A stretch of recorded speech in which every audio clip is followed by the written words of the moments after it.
Now welcome to another edition of News from Naboo with Horse Lightning Takes. And let's get right to the news. I want to do a little comparison game here. Okay. Alright, so a couple days ago, the trailer for Marvel's new show Echo dropped. It did, yes. It did. One of the most interesting things about it is at the very end of the trailer it says, make sure your profile is set for TVMA in order to watch. That is interesting. That is. It almost Nothing gives you a else. Netflix vibe, doesn't it? It does. Yeah. Because the Netflix Daredevil street level shows were very intense. adult. Yeah, we'll say whatever term you want to go with, yeah. Mm-hmm. Not for the young, I was super fond of Jessica Jones season 1. Yeah, you like Purple Man because of David Tennant. Yeah. He's very good, and the show was very good. Yeah, the first season was probably the best of that. A lot of them were good. There were only a couple that were kind of misses to some degree. I thought Defenders was pretty weak too, honestly. Yeah. Wasn't a fan. Like I said, this does bring Netflix vibes to it, and having it be TVMA is interesting as well. Another thing I thought was interesting, and we're going to kind of get into the Star Wars of this in a second here. This is under the new Marvel Spotlight banner. Instead of just coming out and saying Marvel Studios, like all the other shows have, this one is going under the banner called Marvel Spotlight. What they've explained Marvel Spotlight means is grounded, character-driven stories, street-level stakes that are not as closely intertwined with the MCU's larger narratives. AKA Netflix shows. Yes. I mean, not exactly, but yes. It's just saying you're going to get a contained story, and if you don't follow every Avengers movie, you're not going to be lost. And vice versa. If you're watching all the Avengers stuff, you're not going to be like, well, I missed watching Echo, and apparently something huge happened. You know, I almost think they should do more of this. They have stories within story. I mean, that's how the comic books are. It's not like every comic book connects to every other comic book. A lot of them are very self-contained, or they share kind of with other characters or other books. There's like a sphere of these ones kind of all go together, these ones kind of go together, these ones are by themselves. Yeah. Right. Yeah, street level is a thing in the comic books as well, of course. So yeah, it is an interesting idea for Marvel, and I'm going to assume this is where we branch into Star Wars talk. Exactly, because first, let's talk about the first part. The fact that this is TVMA, that you have to be of the right age limit or have the account at least set that way in order you don't to have watch to be the right this age. show. You just have to be able to have the account set. Could Star Wars pull this off? I mean, Star Wars has always been very driven by saying, I'm family-friendly content. Yes. Do you think that this is an avenue Star Wars could breach? Should they breach this avenue? Well, if you watched my channel, you would know I've actually kind of touched on this a little bit lately. Who watches your... No, I don't know. This channel's much better. But no, I enjoy both channels. Both are different. One is more me just being, I don't know, monotoned and serious. And this one is a little more fun, so I like to be a little more fun. Anyway, I think Star Wars does need to explore growing up. The argument I made in that video I'm referring to is it's a 45-year-old franchise that has far, far, far more adult fans than it does children. So you're all for Marvel? I mean, you don't need Star Wars to be like Game of Thrones, where every other scene is, nudity and grotesque violence or anything like that. But just taking it to maybe exploring more adult themes like Jessica Andor. Jones did? Well, yeah, if you want to go to the yeah, sure. Yeah, that's a good example because that did explore some But Andor was skirting questions. the line. Andor never crossed over into TVMA. It tickled the whole... It was near. Because they left questions unanswered. It's implied sex in the show, too, which is... Implied, just like it was implied Cinta may have killed a family. Yeah, there are things that are implied. It's implied that Anakin killed younglings. It's obviously more than implied that Anakin and Padme at least once, I hope more than once for their sake, did a few things to produce children. It was artificial inception. Poor Anakin. But no, I mean... it's obviously there's sex in Star Wars, right? It's just never really been looked at. I'm not saying that's what we have to. Yeah, that's not even where I'm can just going. Explore much darker themes. Yeah, which I'm cool with. I'm sorry if you're hearing background noise. Our cats have gotten the zoomies. And yeah. Thank you for confirming. I don't know if that picked it up well, but it was sure it did. That was very loud for us. So. But anyway, no, I think Star Wars needs to dip its toes into that a little bit. It needs to take Andor, and I'm not saying it has to go like further than Andor, but look at that and say, why did a lot of fans really, really enjoy that? Because it was a little more grown up, right? Right. I think that there's a lot of possibilities, especially during the dark times of the Empire, or even during the rise of the First Order, if you have to go towards the sequels. We don't have to. But we know that, like, the Stormtrooper program in the sequels, that these are brainwashed people. They were children ripped from their families and such. There's a deep, dark story that they could be telling underneath some of these. Absolutely. That's what Andor does. It tells you the underlying story of how the rebellion, or why the rebellion really kicks off, because it's terrible under the Empire. We could always assume that, right? And, I mean, it's made obvious in the movies. I'm not saying it's not there.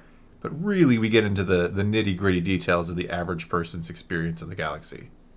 Well, and then branching forward from that with the entire thing of them making the Marvel Spotlight banner, do you think that they actually borrowed that from Star Wars? With the idea of, let's say, Andor, where you don't have to watch Andor to watch any of the Star Wars saga. No, it's very independent, yeah. You don't even have to watch Andor to watch Rogue One, because Rogue One was a fantastic movie. We didn't need Andor to make Rogue One fantastic. No, they both stand on their own, yet you can, I mean, by the time it's done, I'm sure we'll see a very more direct link with Season 2, but yeah. Like, this show stood by itself as a wonderful piece of work. Yeah. Now, maybe they borrowed it. Maybe Marvel borrowed it from them, saying, well, Andor was so beloved in its own way that they decided, we need to make our own standalone content stronger. Plus, I also heard Werewolf by Night, the first time around, actually did well, considering it came out of nowhere and it was just an hour romp. Yeah, I almost think, the age of franchise now almost needs to take a step back if it wants to survive, because there's so much out there, right? Maybe instead of making everything super connected, make smaller let people stories. Explore different branches. Yeah, or just tell a story within a universe, like Andor did, or like a lot of shows do. Everything doesn't need to have to lead to something else or connect to what happened before. Sometimes you can tell a good story, on its own. See, that's what stories used to be for the most part on TV and movies. And that's where I start thinking that Netflix started messing up with their Marvel dabble. Because Season 1 of Daredevil, great. Season 1 of Jessica Jones, great. Season 1 of Luke Cage, great. And then they're like, you know what we need to do? We need to connect them. We need to make them all into one thing, because it didn't work. Rosario Dawson was Night Nurse in all of them. She was. Ahsoka connected the Netflix verse. So they decided we need to culminate into an event, and that event, I feel like, made the other series pieces weaker. Because it forced them all together. Like, that I think, was the problem with Defenders. It's like, not that it wasn't okay, not that you couldn't have done something like that, but it just felt so contrived, I guess, partially. Because they're pushing for the connected story. Yeah, exactly. And sometimes you just don't need to do that. Sometimes something can exist in a universe that doesn't have to really relate to it all. I mean, directly relate to it all, right? It has to still work within the confines of that established universe. The fun part. What Star Wars projects, what Star Wars pieces would be great? Old Republic. Bounty hunter stories. Book of Boba Fett should have been TVMA. People would have, that would have been one of the most beloved pieces of Star Wars content anywhere ever if it had been TVMA. Let's throw out Book of Boba Fett. I want Boba Fett during the Empire taking jobs from Darth Vader, MA. Yeah, that's what I thought. Crossed my fingers, but I hope the show was going to be back. That I thought we'd have some flashbacks to like Boba Fett during his prime and after he gets out of the pit and he's reflecting. So much you could have done with that, and it's like, nah, I want to chill on Tatooine and be a mayor. Well, they could have just done any sort of, like, they could have just made, like, let's call it an overarching story. It's 8 episodes. Call it Tales on the Bounty or something like that, or something weird. I don't know. Yeah. Bounty hunter stories, and just cover every episode as a different bounty hunter taking on a different job within the dark underbelly of the Empire, or just in general. You could showcase ones that just haven't gotten as much screen time over the years. Maybe some Aura Singh, Lats Razi, Borlom, Zuckuss, Dengar. You could just make little individual stories of them hunting down a bounty. Certainly. And if you want, you can have some of them come together as teams, because we know that most of the bounty hunters, they know each other through reputation and stuff. Yeah. So you could bring them together and be like, okay, well, here you have an episode with Cad Bane and Boba Fett, so you can maybe put in there a little bit why they don't like each other. Yeah, I mean, for example, the comic books. There's a comic book series called Bounty Hunters, which kind of does what you're talking about there. They kind of there's TVMA. Like a special club of which would be amazing. I mean, like I said, if Book of Boba Fett or your idea of just kind of bounty hunters, you could just call it Bounty Hunters. Bounty Hunters. If they did that, made it TVMA, fans would just scarf that thing down. Fans would love that. And you don't have to go over the top with it. It's not like you have to show like Boba Fett doing just disgusting, killing people. It doesn't have to be totally gratuitous grotesque, no. sex and all these things. But I mean, you could put a little bit of that in there, right? Boba seems like he can do quite well on that Boba front. Fett, God of War. But no, why not? And with the caveat of course, you keep going back to the more family friendly Star Wars, right? You don't stop drop doing that. No, that is the bulk of your content. By no means do you stop doing that, but you make something for a part of the audience that could appreciate it. The larger part of your audience, because just pure numbers, there are obviously more adults. Just generational, and just the fact that there are more adults on Earth than there are children. There's a ton of adult fans out there that you're not really catering to. I also wrote down Inquisitor stories. Man, that could be good, too. There are so many Inquisitors that you could see them training under the harsh gauntlet of Lord Vader, or... Yeah, Rise of the Red Blade was kind of what you could do, because it was a darker book. Right, you have a dark story of Vader changing them into Inquisitors, and then the horrible things they do once they become them. Well, yeah, in that book you get to see how Vader treats the Inquisitors, and it's brutal, and it's something that you can't put in a more family-friendly Star Wars, but it would certainly work in a show that was... It would be fantastic. Yeah, I feel so like much. It would really bring it's a lot to Star Wars. It's an untapped potential, whatever you want to call it. There's so much you could do with it, and again, you don't move away from family-friendly Star Wars. I'm not saying that at all. I love family-friendly whatever you want to call it. But I would also like to have something that is a little more adult. I also wrote down Tales from Darth Maul, covering maybe his life. There were a lot of books where Darth Maul was doing some sketchy stuff back in the day. I want tales of Darth Maul before we see him in the prequels. Yeah, there were books. Under Sidious's thumb, being trained. I want to see... Good books. They were good books. Young Maul doing the thing. I would be okay with that, too. But I think these are all great projects that could be TVMA, that they don't have to put them under the different banner, as you're saying, to a larger story, that you can just make them tell the story and don't worry about how many episodes does this have to be, how many minutes does each episode.